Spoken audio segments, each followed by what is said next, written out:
मेरा नाम रजत सूद है और मैं कॉमेडी करता हूँ, पोएट्री और कॉमेडी को मिलाकर, है ना। मैं करने तो सच में आशिकी निकला था। अच्छा। लेकिन आशिकी में मेरे साथ इतना मजाक हुआ कि अब मैं मजाक करता हूँ। अच्छा। और मुझे ऐसे लगता है आशिकी सभी की जिंदगी में एक इम्पोर्टेंट, एक अहम हिस्सा रखती है ना। कितने लोगों को यहाँ पर प्यार हुआ है? हाथ उठाओ। सबको। अरे किसको नहीं हुआ है? उन्होंने दोनों ही उठा ली। सुरेंद्र भाई कह रहे अरे तबला वबला छोड़ो यार, प्यार के किस्से से। मैं सच्चा प्यार बोल देता, टांगे भी उठा लेते। बस वहां तक रुक जाना है, ठीक है? हाँ बिल्कुल। जब मैं छोटा था ना सर, तो मुझे लगता था कि इंडिया के बेस्ट लवर शेखर जी हैं। हाँ जी। क्यों? अच्छा। मुझे लगता था कि इनकी गर्लफ्रेंड का नाम है सुमन। सही में सर, मैं इसी भ्रम में जिया हूं। और मुझे लगता था ये इतना सच्चा प्यार करते हैं कि इन्होंने उनका नाम अपने नाम में ही जोड़ लिया। वाह क्या बात। इसी चक्कर में मैं स्कूल में सबको अपना नाम बताता था, रजत पिंकी। रजत पिंकी। सही। बहुत एक दिन पिंकी के पापा पीटीएम पर आए। अच्छा। उन्होंने मेरे नाम से रजत और पिंकी अलग अलग किया है। मुझे ऐसा लगता है कि दुनिया में दो तरह के आशिक होते हैं। एक तो वो जो बिल्कुल जीप पर आई लव यू लेकर चल रहे हैं, है ना। आई लव यू वो रखा हुआ उन्होंने, हाँ, कि जहां मौका मिला निकाल देंगे। अच्छा। और मैं ऐसे ही नहीं कह रहा, एग्जाम्पल के तौर पे हेमंत पांडे ये है वैसे आशिक। और ये ना बिल्कुल आई लव यू निकालते हैं। हाँ। ये इतनी तेजी से आई लव यू निकालते हैं जैसे बाप लोग खाने में नुक्स निकालते। हाँ। या जैसे रिश्तेदार लोग फ्री की एडवाइस निकालते। बिल्कुल। या जैसे दिल्ली वाले गालियां निकालते। सर ऐसा होता है ना, जैसे आप खाना खाओ तो खाने के बाद ना दांत में कुछ अटका रह जाता। हाँ। इनका आई लव यू अटक गया। हाँ, इन्हें खुद नहीं पता बात करते हो कब बाहर आ जाएगा। लड़कियां पूछ रही हैं हाउ आर यू, कह रहे हैं आई लव यू। अच्छा। दूसरी तरह के आशिक होते हैं हम जैसे, हाँ। जो सोचते हैं कि एक दिन प्रपोज करेंगे। और वो एक दिन हमारी जिंदगी में ना यूपीएससी के इंटरव्यू कॉल की तरह होता है, कभी नहीं आता। और अगर आता भी है तो हम रिजेक्ट होकर आ जाते हैं। तो मैंने तब एक गजल कही थी, अगर आप लोग इजाजत दे तो मैं सुनाऊं। इरशाद। कि जहां में एक दिन अव्वल बनूंगा। वाह। है ना, अब गिफ्ट शॉप पे ग्रीटिंग कार्ड तो मिल जाता है, हाँ। है ना, हिम्मत थोड़ी मिलती। और मैंने सर क्या किया, मैंने ना पॉकेट मनी से 1200 रुपए बचाए। और मैंने उसके लिए ग्रीटिंग कार्ड लिया। वो वाला ग्रीटिंग कार्ड होता है ना जो खोलते ही इसमें गुड्डा निकलता है एक। और कहते हैं you are my dream girl. अच्छा। तो मैंने वो वाला ग्रीटिंग कार्ड दिया। वो इतनी इंप्रेसिव, उसने बदले में मुझे भी कार्ड दिया अपनी शादी का। सर मैं 1 साल में महबूब से मामा बन गया था।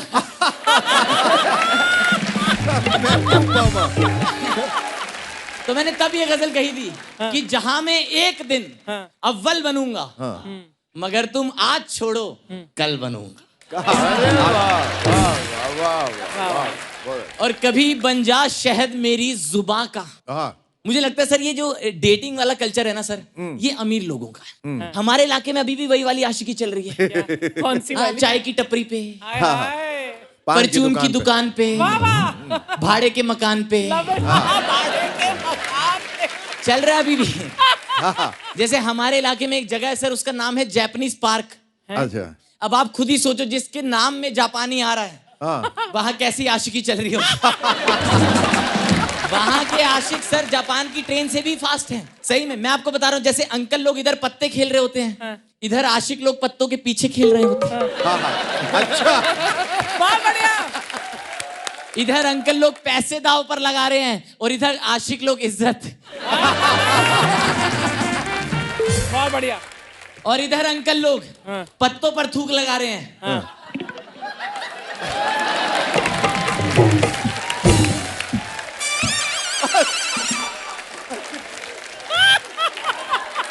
और इधर आशिक लोग पारिवारिक शो है, सब नहीं बताऊंगा ये।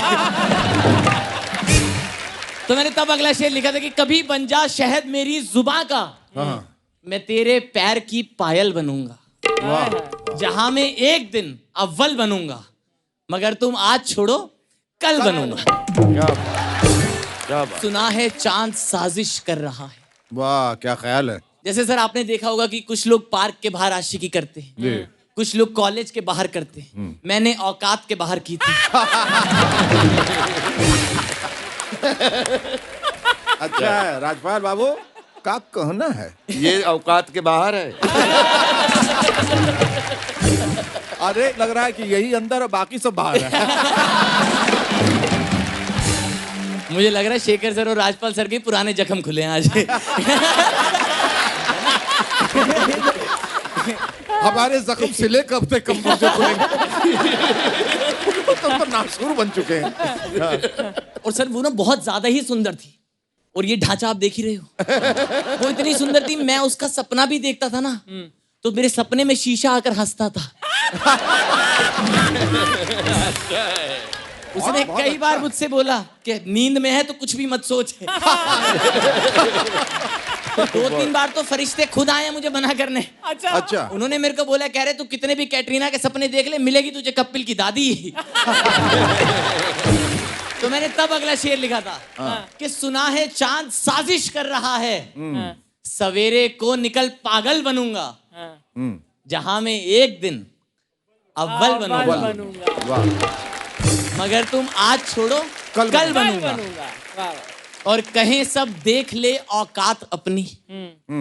और मैंने ऐसे देखे, जब आप आउट ऑफ द लीग बहुत सुंदर लड़की से प्यार करने लग जाते हो ना, तो लोग आपको अलग अलग तरीके से मना करने आ जाते हैं।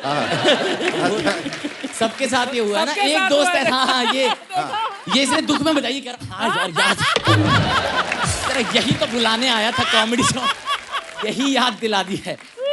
मेरे दोस्त मुझे अलग अलग तरीके से मना कर रहे हैं। एक मुझे कह रहा प्रपोज मत करियो, कह रहा भाई तेरे जैसे शक्ल के लड़के से तो वो बस की टिकट भी ना ले।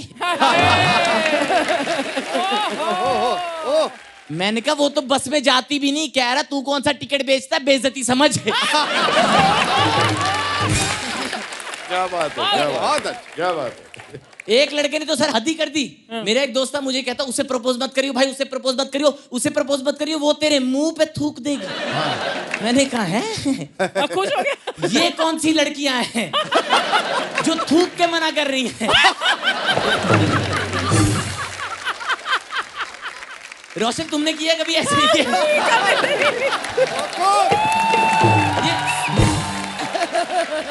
तो मैंने तब अगला शेर लिखा था कि कहे सब देख ले औकात अपनी, कहे कतरा कि मैं बादल बनूंगा, जहां में एक दिन अव्वल बनूंगा, मगर आज नहीं। अगर तुम आज छोड़ो कल बनूंगा।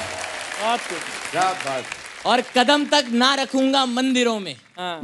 और सर मैंने डिसाइड किया कि मैं उससे आई लव यू कहूंगा। अच्छा। लेकिन इससे पहले कि मैं उससे आई लव यू कहता, उसी ने कह दिया आई लव यू अपने बेस्ट फ्रेंड को। और सर ऐसा होता है ना, उस दौर में ना भगवान से नाराज हो जाते कि तुझे तो सब पता था ना। मुझे हिंट नहीं दे सकता था क्या? बहुत खूब। तो 2-3 बार तो भगवान ने प्यार से मेरी सुनी।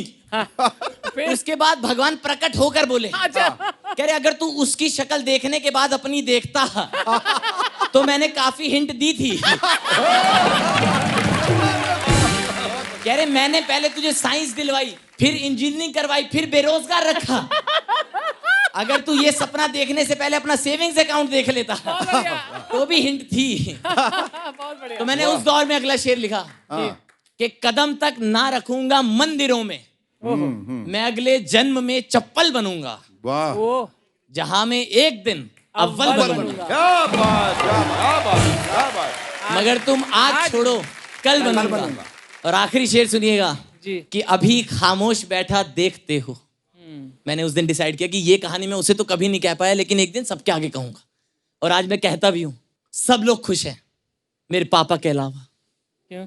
वो ये सोच रहे इसने मेरी छत के नीचे इतनी आशिकी कैसे कर ली। और कभी पकड़ा भी नहीं गया। और मैं सही बताऊं तो पापा जेलस हैं, क्योंकि पापा पकड़े गए थे। तो मैंने तब आखिरी शेर लिखा था कि अभी खामोश बैठा देखते हो, हाँ। किसी दिन शहर की हलचल बनूंगा, वाह वाह। जहां में एक दिन अव्वल बनूंगा, क्या बात, वाह। मगर तुम आज छोड़ो कल बनूंगा। बेहद शुक्रिया इतनी तसल्ली से सुना।